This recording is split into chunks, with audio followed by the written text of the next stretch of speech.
रहीम दिलो जान कुर्बान आका सल्लल्लाहु अलैहि वसल्लम पर। अल्हम्दुलिल्लाह हम मुसलमान हैं, हमने कलमा पढ़ा। हमारा दीन इस्लाम वो अमन का दीन है, अमन का दाई है, हमें अमन का दरस देता है। और मुसलमान अमन का ख्वाहिशमंद है। खून खराबा, कत्ल व गारत, लाशों का गिरना, बंदों का कत्ल होना, शहरों का तबाही, ये इस्लाम पसंद नहीं करता। लेकिन आज जो हालात बन चुके हैं और इस वक्त ईरान इसराइल की जो जंग चल रही है, तो ईरान ने भी रिस्पॉन्स दिया, ईरान ने भी जवाब दिया और इसराइल के कई शहरों को टारगेट किया और वहाँ पर तबाही हो रही है, बिल्डिंग्स गिर रही हैं और आग लगी हुई है और इसराइली शहरी कत्ल हुए।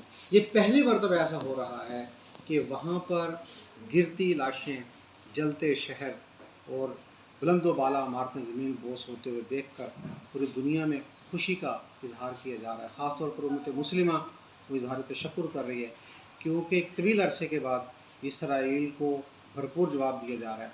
वरना पिछले कई डेकेड से हम अगर देखें तो इसराइल मुसलमान मुल्कों को एक एक करके तबाह कर रहा है।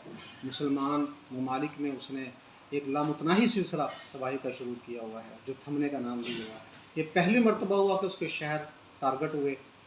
ईरान ने भरपूर मिसाइल अटैक करके वहाँ पे तबाही शुरू की है और बमबारी शुरू की है, जिसको देखकर लोग खुशी का इजहार कर रहे हैं।